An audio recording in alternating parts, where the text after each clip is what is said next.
Against firebrand left, and the left won out last weekend when Luiz Ignacio Lula da Silva beat sitting President Jair Bolsonaro by a margin of 1.8 percentage points. Lula, as he is known, is set to govern Latin America's most populous country and biggest economy for a third term. He was previously president from 2003 to 2010. Joining me now is Shannon O'Neill, Senior Fellow for Latin American Studies at the Council on Foreign Relations and the author of The Globalization Myth, Why Regions Matter. Shannon, let me ask you about Lula. How should we think about this? This is a guy who had a very successful run as president, was more moderate in many ways than people feared, but then presided over really perhaps the largest corruption scandal in the world, and is now back out of prison, back into the presidency. What are you expecting? Well, I expect a Lula 3.0, since this will be his third term, to be economically pragmatic, in part because of his inclinations, in part because of the team he seems to be assembling around him is fairly centrist, and also because of the politics and economic constraints he's going to face in Brazil. This is a Brazil that has been hit hard by the pandemic. Hundreds of thousands of people lost their lives. Businesses went out of business. So we're seeing a Brazil just recovering economically.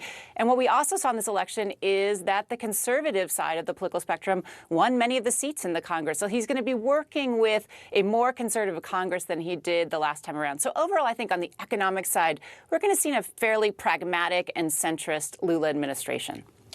And what about the society and polarization? Because in some ways, Bolsonaro managed to take advantage of things that had been growing in Brazil, the evangelical movement, a growing kind of social conservatism, a kind of backlash against excessive social liberalism, maybe.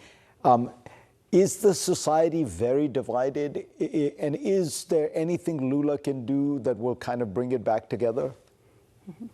We have seen it be very divided. In the last couple of weeks of the campaign were some of the ugliest, not just in Brazil, but I would say around the world, with accusations flying of pedophilia, even cannibalism. And Lula actually in his concession or in his acceptance speech said, I am going to let's bring Brazil together. There are not two Brazils. There are two Brazils, unfortunately. But he is already trying to find that center on the social sides of things. And I do think we are going to see that in his cabinet, in the kinds of policies he puts forward. It's going to be more incremental, and we're going to see him try to reform this center. But that polarization is still there. In fact, we've seen it this last week in Brazil with truckers and others blocking the roads and many protests appearing. So it will be a huge challenge for his administration.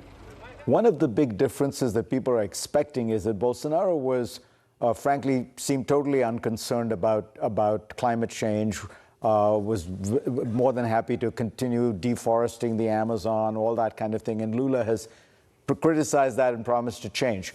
But there is a fundamental problem, isn't there? Brazil is a huge agricultural exporter. A lot of the kind of policies that have made it hard to achieve climate goals are stuff that helps Brazil's economy.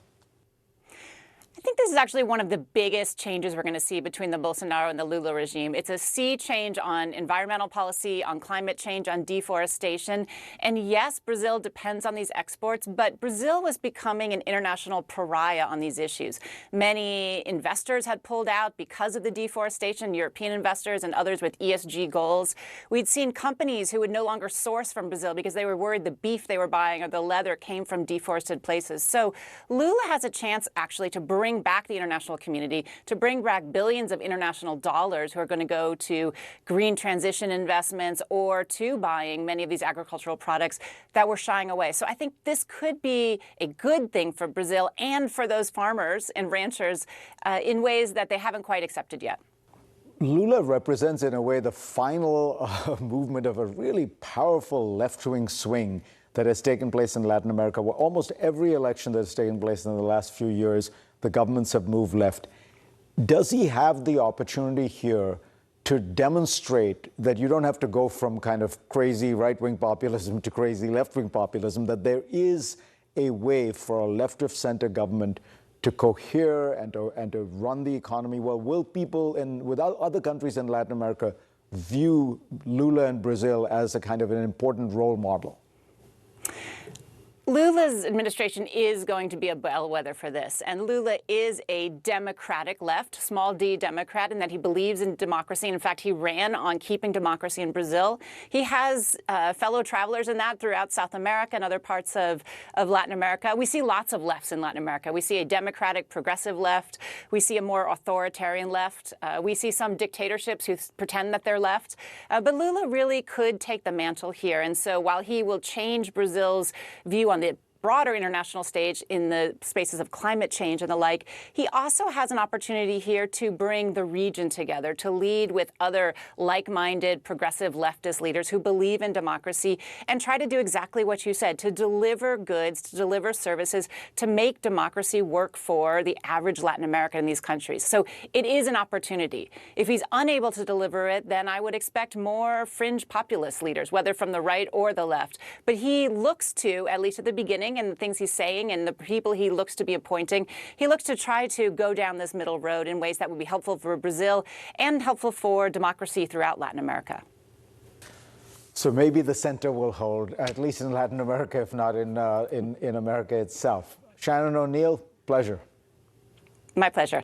Next on GPS, Bibi Netanyahu is expected to return to power as Israel's prime minister.